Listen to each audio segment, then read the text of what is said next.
Tonight, speaking out for the first time in the U.S. since he was released, Kremlin critic and former Russian political prisoner Vladimir Kara-Murza here with his wife, Yevgenia Kara-Murza, in their first U.S. joint interview since his release as part of the largest prisoner swap since the Cold War. Vladimir Kara-Murza and Yevgenia are still here with me. And Vladimir, when you talk about Omsk and this penal colony that you're in, you said the harshest in the Russian system. You were in 13 different facilities, you said, in the more than 2 years that you were held by Putin. What was life like? What was your everyday life like? Every day is like a Groundhog Day. It's meaningless, it's endless, and it's exactly the same. You wake up at 5 o'clock in the morning with an official wake-up call.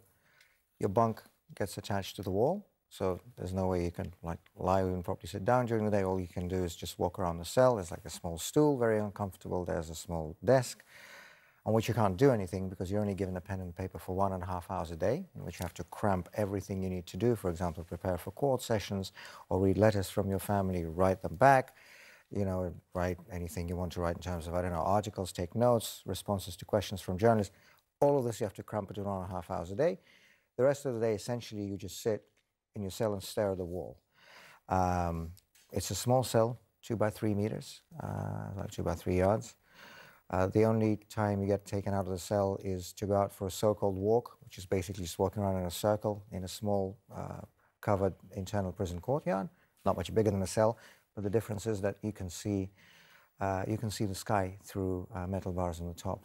And sometimes in one of the prisons that I was in, this was the prison colony number 7 in Omsk, the special regime prison, really harsh prison in terms of the sort of the conditions there.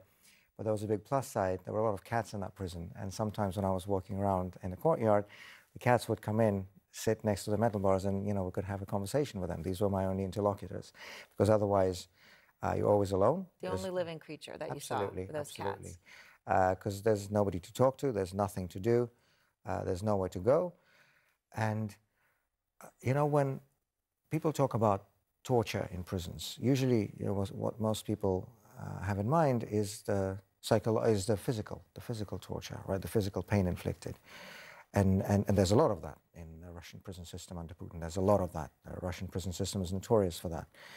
But for those political prisoners who are sort of better known and on whom there is more attention being paid, the torture is of a different kind. It's psychological, and I can tell you that mental and psychological torture can be no better than physical one. And so primarily it's this enforced solitude where you just have nowhere to speak to. And I think it was Aristotle who said that human beings are social creatures. We need communication just as much as we need, oxygen or food or water. And when you have absolutely nobody to exchange a single word with, I have to say, it really starts to get on your mind. There's a reason why, according to international law, more specifically the United Nations Minimal Standard Rules on Prisoners, solitary confinement for more than 15 days is considered a form of torture, degrading or inhumane treatment. You had an entire year. Or 11 months, exactly. But that's not all. I was forbidden from making phone calls to my family, not just regular phone calls, but also for special occasions. For example, they banned me from calling Zhenya on our 20th wedding anniversary. They banned me from calling my oldest daughter on her 18th birthday. And they did this on purpose. This is an old Soviet tradition when the regime punishes not only the political opponent, him or herself, but also their family members. And this is what the current regime under Putin continues. You ever reach a point where, I know that you were talking about that you thought you might not get out alive, but that you ever would have considered if you had the opportunity of taking your own life, were you ever at a point where that it just didn't seem that there was anything to live for? I had a feeling that there was nothing to live for on most of the days. I never considered taking my own life because I'm a Christian, and this goes against my faith. This is not something I ever even thought about.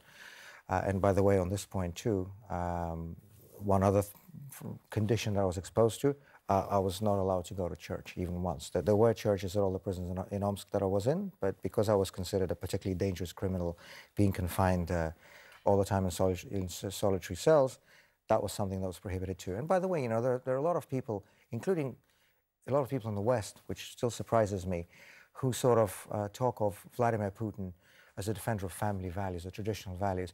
Well, I hope that when these people continue to parrot this Kremlin propaganda, that they think about those hundreds and thousands of political prisoners in Russia who are not allowed to talk to their families, who are not allowed to even phone their kids, who are not allowed to go to church. What about traditional and family values there? And you have this still over your life. I understand now you're here as part of the swap. But as you sit here, Yevgeny, his life is still in danger as long as he still speaks out against Putin, which he's doing and has said he will do. And as you've said, you will fight for the release of others who are still suffering and still in prison. Your family, you are both under threat. How are you going to still deal with that? You cannot allow yourself to become paranoid in front of something so atrocious as the regime of Vladimir Putin. The only way to go is to continue on. You know, it's this, Vladimir Putin is a bully, and he tries to threaten, he tries to intimidate, he tries to. These are his methods. So if you give in to that, you lose.